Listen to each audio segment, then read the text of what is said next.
He's raced in ARCA, trucks, and Xfinity, but despite that, Kris Wright still sits in the shadows of the minds of most NASCAR fans. Now, I'm not gonna act like this is without reason, as he's yet to score a top 10 in any of the top 3 series as of the end of 2022. Only time will tell what Kris Wright's career is gonna look like, but I can say with total confidence that one chapter of his career has already been written in its entirety, and that is his time in open wheel racing. This may come as a surprise to some, but in the late 2010s, he was going down that route in motorsports, and that's exactly what I'll be talking about in this video. Today, I tell the tale of Kris Wright's open wheel career. After graduating out of karts, Wright found himself in sports cars, racing in both the Pirelli World Challenge as well as what is now the IMSA Michelin Pilot Challenge. His results from this time didn't light the world on fire, with him getting only a single podium in the Pirelli World Challenge in 2015. But starting in 2017, he branched out into the road to Indy. He'd signed for John Kaminsky Racing to drive for them in USF 2000, and the field this year was interesting to say the least. Some of the top guns in the series were the likes of Oliver Askew, Rinus VeeKay, and David Malukas. But we also have guys like racing champion turned YouTuber Cameron Doss, and Calvin Ming, who my friend Robbie Campbell had the privilege to race against in this past year's Stars Championship series. The team Wright would race for had gotten a best finish of 4th a year prior, so while contending for podiums and race wins wasn't entirely out of the question, it wasn't likely either.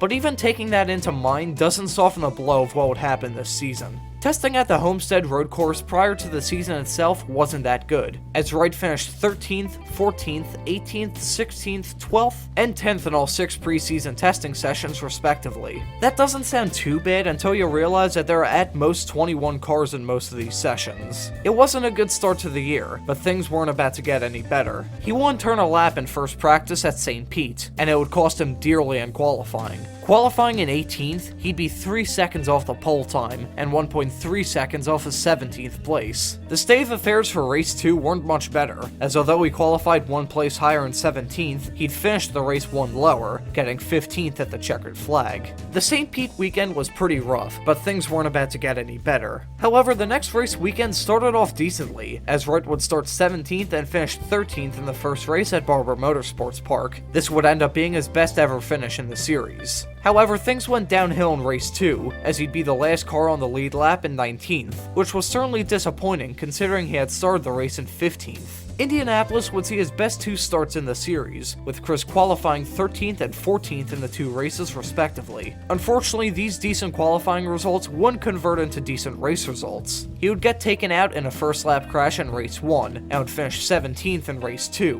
After just 6 races in the series, Wright would leave both the Kaminsky team as well as the series as a whole. However, this wasn't the end for 2017, as he later signed for JDC Motorsports to drive for them in the Pro Mazda Championship later that year.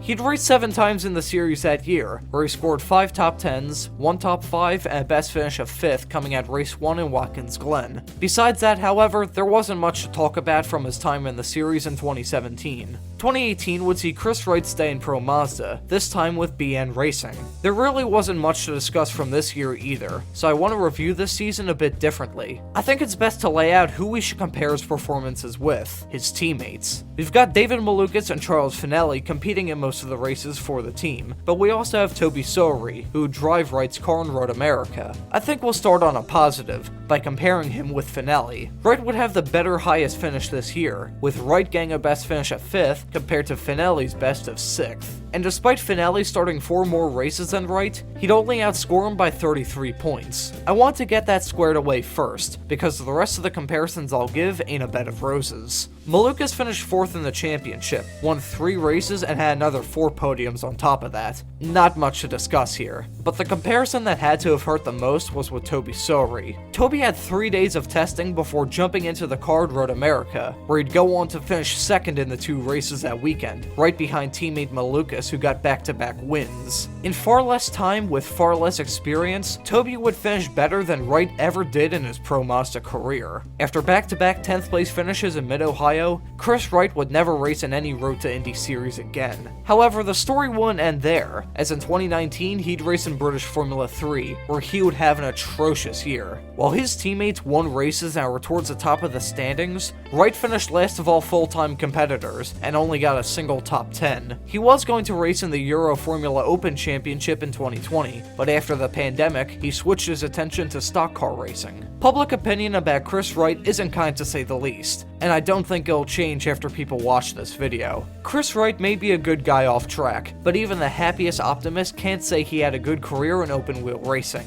Thank you for watching, and have a great afternoon.